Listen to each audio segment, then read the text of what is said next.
full day. The humanitarian pause now over the first 6 days has seen more than 100 hostages released and returned to their families, and a significant surge in humanitarian assistance into Gaza, several hundred trucks over the last week, which is important. Again, we all recognize more needs to be done, more needs to get in, but we shouldn't discount the incredible work that has been done on the ground to get more food, water, medicine, and even fuel to the people of Gaza over the last week. And so we're going to continue our efforts with Israel, with Qatar, obviously with Egypt, to support and extend this pause as much as we can and to help secure the release of all the hostages held by Hamas terrorists. I know one of the first questions I'm going to get is, what are the chances of an extension? And I just can't tell you that right now, except to tell you that we're working at it literally by the hour to see if we can get this 7th day turned into an 8th and 9th and 10th and beyond. But all I can do is tell you where we are right now, and we're glad that we got a 7th day out of this. The IDF, the Israeli Defense Forces, have noted that at least at the time that I came out here, 2 hostages had made their way back. I don't know if there'll be more. We certainly hope there'll be more, but again, we're working on this by the hour. And then I think we've all seen the terrible news coming out of Jerusalem, a deadly shooting attack there where at least 3 people were killed. Hamas has claimed credit. We obviously condemn this terrorist attack, this heinous violence. Just another example of the kind of threat that the Israeli people and the Israeli nation are under by Hamas. So we certainly extend our condolences and thoughts and prayers to all those affected and the family members that are now grieving, additional family members that are now grieving.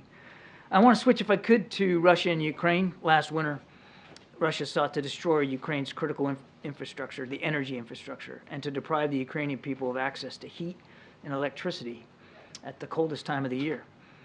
Russia tried to break the will of the Ukrainian people, but of course it failed. As we head into yet another winter, we expect that Russia will return to this cruel tactic and again try to pursue a campaign to destroy Ukraine's critical energy infrastructure. In just the last couple of days, we've seen some airstrikes taken by the Russians that seem to be going after the kind of defensive systems that the Ukrainians have in place to protect their energy infrastructure. And again, over the weekend, they launched a major drone attack against Kyiv and elsewhere. We view this as a strike of a sign of what's to come. For many months, we've been working aggressively with our Ukrainian partners to prepare for this contingency. And as you will all recall, it was a major topic of discussion when President Zelensky visited the White House last September. And ahead of this winter, President Biden and National Security Advisor Sullivan directed the United States government to prioritize these efforts, just as we did last year. So, we've been focused on driving forward 3 key lines of effort. First, we've been strengthening Ukraine's air defensive capabilities so that they can shoot down Russian missiles and their Iranian drones targeting critical infrastructure. That's why we provided Ukraine even recently, in recent packages now, with Patriot batteries, Hawk and Avenger air defense systems, counter unmanned air systems equipment, and other critical air defense assets. Second, we've been helping Ukraine harden their critical energy infrastructure. We provided them with extensive amounts of defensive protection equipment, including wire mesh, rebar, and HESCO barriers to protect critical infrastructure. And our experts at DoD and at the Department of Energy and the U.S. Agency for International Development have all been advising Ukrainian officials on how to use this equipment most effectively. And third, we've been providing Ukraine with backup equipment and supplies, including high-voltage auto transformers, industrial-sized gas generators, and mobile off-grid equipment to add resiliency and prevent people from losing heat and electricity if Russia's strikes get through and are successful. We're pursuing these lines of effort in coordination with our allies and our partners. The President has been leading a coalition of more than 50 countries to provide Ukraine with the security assistance it needs, including additional, as I said, Patriot batteries, SAMP-T systems, and hundreds of air defense missiles. Last winter, we stood up the G7 Plus Energy Coordination Group, which we continue to lead and convene on a regular basis. Through this forum and others, our allies and partners have provided Ukraine with energy equipment and backup supplies, as I said, including power generation equipment, transmission infrastructure, and further passive protection. This is no easy task, none of this. We have more work to do in support of Ukraine, and we need Congress to take action to pass additional supplemental funding so that we can keep providing Ukraine with the air defense assets, the protection equipment, and the backup supplies that they need. President Putin appears certainly intent on continuing this conflict and on taking it directly to the Ukrainian people again, at the coldest months of the year. We can and we must do more to assure Ukraine is in the best possible position to defend itself and its critical energy infrastructure throughout the winter. And I want just one more foot stomp on the supplemental funding is important. We didn't pull those figures out of thin air. We need that funding. We continue to urge Congress to pass that supplemental as soon as possible. Again, as I said before many times, the runway's getting shorter. And we think we got till, about the end of the year before it gets really, really hard to continue to support Ukraine. And the end of the year is coming soon. Now, just real quickly on Angola. As you know, President Biden is hosting President Lourenço of Angola later this afternoon. He's looking forward to this meeting very, very much. The US-Angola relationship has flourished over the course of this year through frequent and productive senior-level engagements between our two countries, including in September when Secretary of Defense Lloyd Austin became the first ever sitting Secretary of Defense to visit Angola and to talk to them about mutual security opportunities, particularly in the maritime environment. President Biden looks forward to capping off a historic year in this bilateral relationship by discussing all of the things that we can do with President Lourenço to strengthen our cooperation and our relationship with Angola, not just in the security environment, but economically, diplomatically as well. They're a strategic partner and a growing global voice on issues of peace and security. We're particularly grateful to Angola for its very principled stand on the conflict in Ukraine and the role that President Lourenço is playing to advance solutions to conflicts elsewhere on the continent. Angola and the United States are expanding our economic cooperation at record speed, including pursuing additional investments through the President's flagship Partnership for Global Infrastructure and Investment to build quality, sustainable infrastructure that connects Angola to global markets. And of course, we'll have a readout of that meeting when it's over. Thank you, and appreciate your forbearance. Thank you, Admiral. So the U.S. administration has been clear that they've asked Israel to be more targeted in its military operations in southern Gaza, but Israel has vowed to resume this fighting with full force when it starts again. So what has the president specifically told Netanyahu, and how much daylight is there between what the president wants and what Israel wants? So obviously we continue to believe that Israel has the right and responsibility to go after Hamas. They have spoken for their military campaign, and they have said very clearly that that when these pauses are over, they intend to go back at it. And as they make that decision, they'll continue to find support from the United States in terms of the tools and capabilities, the weapon systems that they need, as well as the advice and the perspectives that we can offer in terms of urban warfare. No nation should have to stand for what Israel had to experience on the 7th of October. So I won't speak for their operations, and I'm certainly not going to get into private conversations that the president has had with the prime minister, but he has been clear publicly and certainly in his discussions with the war cabinet that they will continue to have United States support as they go after these terrorists. And again, just look at what happened today in Jerusalem. I mean, if anybody's guessing and wondering whether Hamas still has murderous intentions against the Israeli people, just look at what happened in Jerusalem today. You mentioned before that the U.S. believes there are 2 American women held. One has been released. So does that mean there's 1 American woman left being held? And what do we know about her conditions? Do we think she could be released soon? I wish I had good answers for those questions. Unfortunately, we don't know. We do believe that that of the unaccounted for Americans, that we believe there's 1 other woman that's unaccounted for, and that we had believed was taken hostage. So we were hoping to see 2 women and, of course, little Abigail come out over the last week. We're certainly grateful that we've now gotten 6 Americans out, but I don't have additional information on this individual or where she might be or what her condition is. I just don't know. Does the U.S. believe that Hamas does not know where all the hostages are, or is that just something they're propagating the U.S. believes in order to delay this? I can't say with certainty what Hamas knows or doesn't know. They launched these attacks on the 7th of October with 2 purposes. One to kill, the other to take hostage. And they did that to a fairly well. We do think that there are some other groups other than Hamas that might be holding hostages. But that's not to say that Hamas doesn't have visibility on that or doesn't have a way to find out about it. So the onus is really on Hamas as this deal progresses today to identify, locate, and secure these hostages and get them to the Red Cross so that they can get to safety. But I couldn't speak with great certainty about exactly what Hamas knows and doesn't know. Thanks. The administration officials said yesterday that there is an effort to encourage the Israelis in this southern Gaza operation to kind of narrow the target, make sure that civilians have a clear idea of where they can seek refuge. Is there a concern that that might give a heads up to Hamas as well, so that they can reposition as well and seek refuge? Well, there's a couple of things there, Trevor. First of all, I certainly won't speak for the Israeli military or what their plans and strategies are. I mean, they have a right to operational security in terms of what they're going to do, when they're going to do it, and how they're going to do it. So obviously, we certainly don't want to say anything from the podium or publicly that would put their operational security at risk. Secondly, we have been very consistent and clear with our Israeli counterparts that we do not support a move to the south unless or until they have adequately accounted for the protection of innocent human life, civilian life, in southern Gaza, with the understanding that there's a whole heck of a lot more innocent civilians in southern Gaza than there were a week or two ago, because the Israelis opened up corridors for them to move south. So I won't get too far ahead of operations, but what we want to see and what we're urging our Israeli counterparts to do is to make sure that there's a proper accounting for that, that there is appropriate safety measures put in place so that these additional now hundreds of thousands of civilians are not put at greater harm's way than they already are right now. The father of an American hostage that was released from Gaza said that he was invited to the White House to come speak with Biden in person. Do you have a date as set as far as when that's going to take place? No, sir.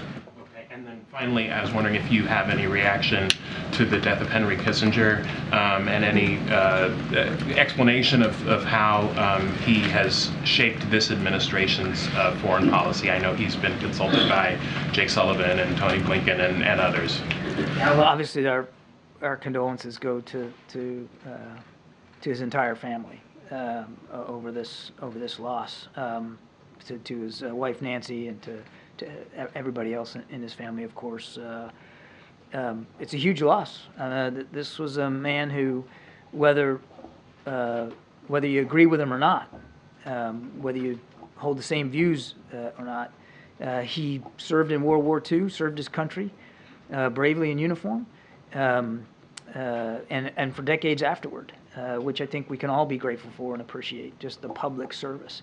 And again, whether you saw eye to eye with him on every issue, there's no question that he shaped foreign policy decisions for decades, and he certainly had an impact on America's role in the world. And so again, our deepest condolences go to the family. Karine, John, thank you. Just to follow up on that, is there a reason why the administration hasn't issued any formal statement from the president or this White House with regard to his death? I wouldn't read anything into that just yet. Okay. And then on the president's comments about conditional aid to Israel, I wanted to follow up because he suggested that if conditions had been in place, the progress that we have seen so far might not have happened. So of all the proposed conditions, can you explain how they would hinder efforts, whether it's, reducing the level of civilian casualties or making sure U.S. weapons are used within humanitarian law? How would any of the proposed conditions slow down or prevent the progress that has been made? Well, rather than speak to these proposed conditions, let me just take a step back and, again, reorient the discussion here. Israel was attacked on the 7th of October in the most heinous way. The president's been clear. We're going to continue to support their ability to eliminate that threat, the continued threat that Hamas still poses. At the same time, as we have done that since the early hours, we've been urging our Israeli counterparts to act with as much precision and care and deliberateness as they can in their targeting. Now, again, I'm not discounting the fact that many thousands of innocent people have been killed, many thousands more injured, and hundreds of thousands displaced internally in the country, in Gaza, Gaza. We continue to, again, urge our Israeli counterparts to factor all that in as they plan and execute military operations. And as a result of, and this is what the president was talking about, as a result of our engagement with our Israeli counterparts, we have seen results. I mean, now a week-long pause. At the beginning of this, the idea of a pause was unthinkable to our Israeli counterparts. But now a week-long pause, 100 hostages out, hundreds of trucks of aid getting in. At the outset, the idea of humanitarian assistance getting in was not something that was warmly received as an idea. So the president believes that the approach that we've been taking has had results. Now, again, nobody's discounting or dismissing the loss of innocent life, and we continue to work with and share perspectives about urban warfare with our Israeli counterparts so that they can continue to hone their operations in such a way that there's a reduction and a minimizing of civilian death. But we're going to continue that approach. And John, I hear you. And I know that that's what the president has said repeatedly.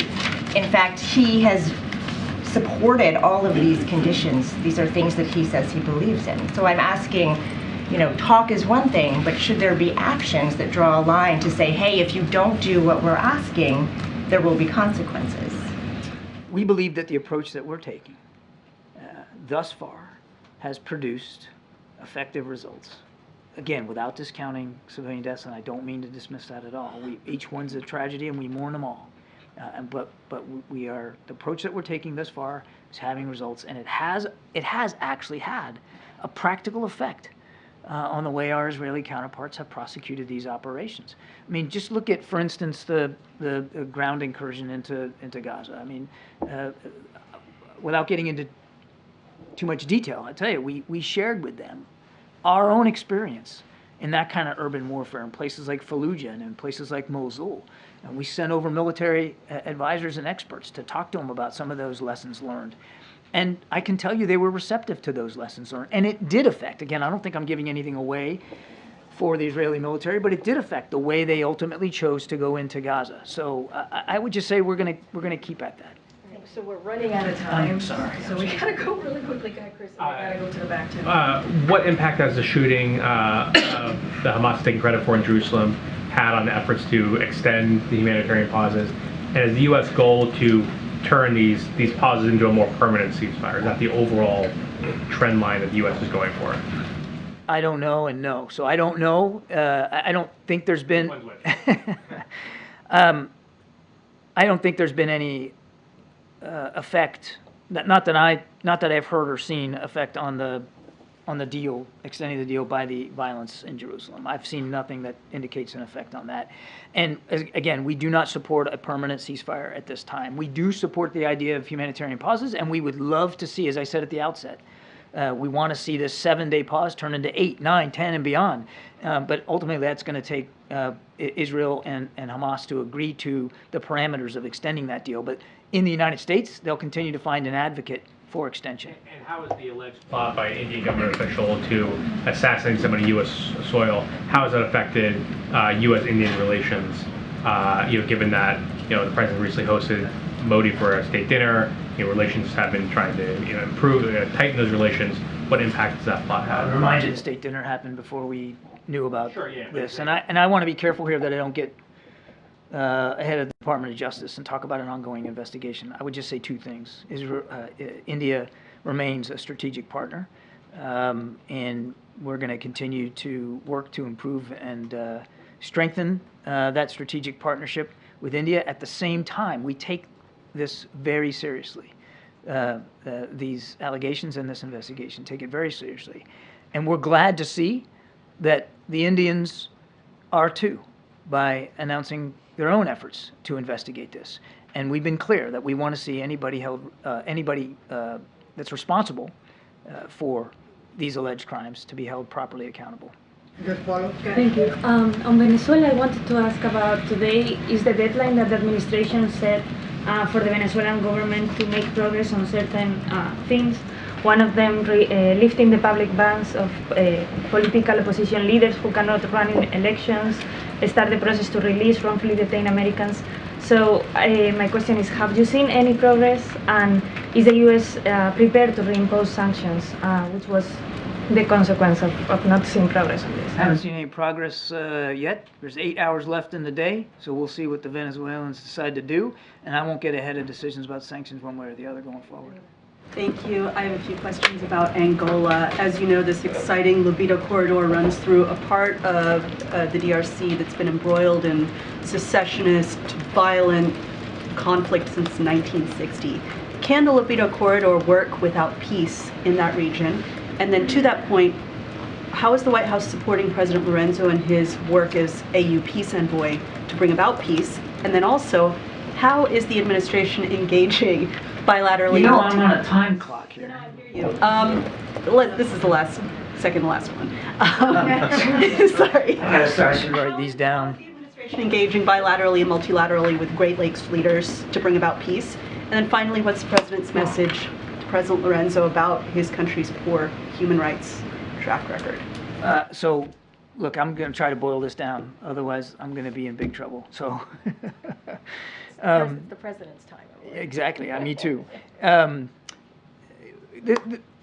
This is a relationship that has been improving now, as I said, over the last year. And the president's very much looking forward to this meeting with the Angolan president. There's a lot of ground to cover. So we never shy away from talking about human rights. The president routinely brings that up. I won't get ahead of the president, and we'll have a readout. But he never shies away from talking about human rights when he's talking to foreign leaders. Number two, we welcome President Lorenzo's efforts to foster peace. I said that at the opening statement. His efforts on the continent to improve peace and security and stability are welcome. And I'm absolutely certain that the two leaders will talk about that today and the prospects for that and where that's going, including in the DRC. And number three, on the libido corridor, the president's very excited about this. This is a real landmark effort as part of PGI and helping lower and middle income countries find sustainable investments in their infrastructure that can not only create jobs but also open up economic opportunities, in this case, all across that southern part of sub-Saharan Africa. So it's very exciting, and we're gonna keep pushing forward with it. Yes, sir. Thank you very much, Karine, and thank you, John.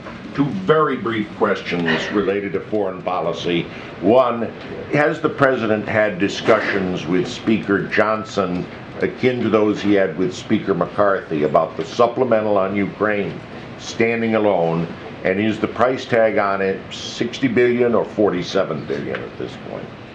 I'd have to get back to you on whether there was a specific conversation with the speaker on the supplemental.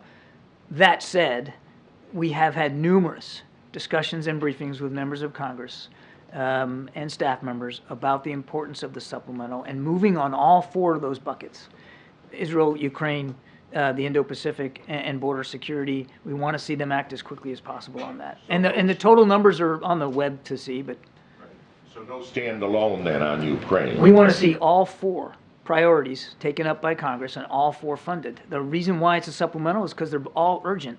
And as I said earlier, we're running out of runway on Ukraine, and I would tell you the same thing for Israel. We have some existing appropriations and authorities to continue to support Israel, but that well is not endlessly deep either. And will the president send, or has he chosen a representative to go to President-elect Milei's inauguration on the following Sunday? Not that I'm aware of.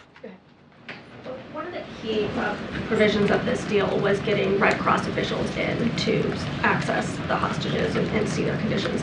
With the fragility of the truce being there right now, is there any realistic hope that the Red Cross is actually going to get any access to these people? That's part of the deal. That's what our expectation is, that Hamas will allow that access. That was part of that arrangement. Have they just simply been saying no at this point? I don't know how much access they've actually had, but that's part of the deal, what they signed up to. So we'll see. We'll see if we can get an extension on this. I mean, it's part of the deal for pauses. So during the pause, while you're getting hostages out and aid in, Red Cross gets access. So again, we got one more day today. Hopefully we can get this thing extended, and we'll see.